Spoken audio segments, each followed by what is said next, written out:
अरे ये केचुआ है क्या भैया? कैसे खाया जाता है? अरे नहीं नहीं, ये चाउमीन है। चाउमीन शहर में खाया जाता है। कितने की दे रहे हो सुरेश? 10 रुपए की प्लेट भरकर। तभी वहाँ शहर से पढ़ा एक लड़का आता है। जरा एक प्लेट चाउमीन तो देना। सुरेश उसे चाउमीन देता है। उसे चाउमीन खाता देख गांव वाले भी उससे चाउमीन ले लेते हैं और खाने लगते हैं। अरे वाह सुरेश भैया, कमाल की बनाए हो। 2 प्लेट मेरे बच्चों के लिए भी पैक कर दो। बस फिर क्या था, सुरेश का ठेला लगता है और चाउमीन खरीदने वालों की लाइन लग जाती है। तभी वहाँ से गांव का साहूकार होकर गुजरता है। और ये क्या भीड़ लगी है? लगता है झगड़ा हो गया है गांव में। चलूं मैं अभी तो मजे ले लूं। अरे कहाँ है, इतनी भीड़ लगी है यहाँ? लड़ाई हो गई है क्या? अरे साहूकार साहब, ना ना ना, कोई लड़ाई ना हुई है। ये तो सुरेश की दुकान है चाउमीन की। हम लोग चाउमीन खाने आए हैं, आप भी खाइए ना। साहूकार चाउमीन खाता है और सुरेश की तरफ देखता है, जो सारे दिन के पैसे गिन रहा होता है। अरे सुरेश, क्या लागत है इस काम की? अरे साहूकार जी, आप अब आए हैं तो ये पूरे 10,000 रुपए ले जाइए, जो पिछले साल शहर जाने से पहले आपसे लिए थे ना। लागत तो क्या कहे, जो आपने दिया था उसी में सीखा भी है और दुकान भी खोल ली। अरे पैसे इतने जल्दी क्या जरूरत थी? कैसे जरूरत नहीं थी साहूकार जी, इतना मोटा ब्याज कहाँ से भरते? साहूकार को अब सुरेश की दुकान को हड़पने की लालच आ जाती है। नाना करते ये सारे दिन में 500 रुपए कमा ही लेता है। अरे गांव में ये ऐसे ही कमाता रहा तो कहीं ब्याज का काम ना शुरू कर दे। अरे भैया, कोई ना कोई जुगाड़ तो करना पड़ेगा। अब साहूकार घर आ जाता है और अपनी बीवी को सारी बात बताता है। हाँ जी, ये तो मैंने भी सुना है कि सुरेश के हाथ की चाउमीन नहीं खाई तो कुछ नहीं खाया। अरे हाँ हाँ, सही ही कहता है। मैं अभी खा कर ही आ रहा हूँ। अरे भाग्यवान है, कितना अच्छा हो ना अगर वो पैसा हम लोगों को मिल जाए। क्यों हैं? हाँ वो तो है, लेकिन कैसे? हम लोगों को तो चाउमीन बनाना आता ही नहीं है। साहूकार और उसकी बीवी अब रोज चुपके से सुरेश के घर जाते हैं और खिड़की से उसे चाउमीन बनाते देखते।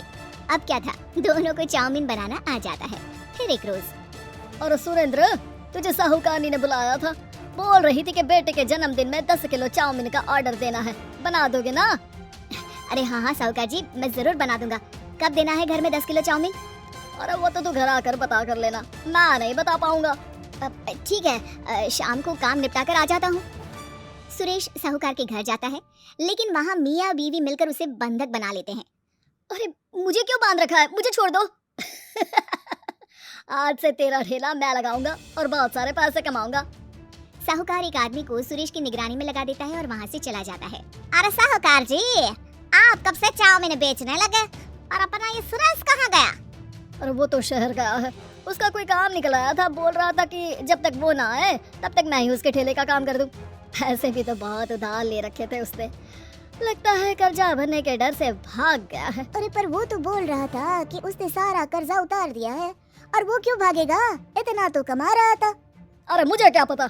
अरे चाउमीन खाना है तो बोलो, नहीं तो भागो यहाँ से। अरे हाँ हाँ, दे दो दे दो। अब तो चाउमीन खाना पूरे गांव के लोगों के लिए आदत ही बन गया है। ना खाओ तो नींद ना आए। हाँ हाँ, तो लो और निकालो 50 रुपए।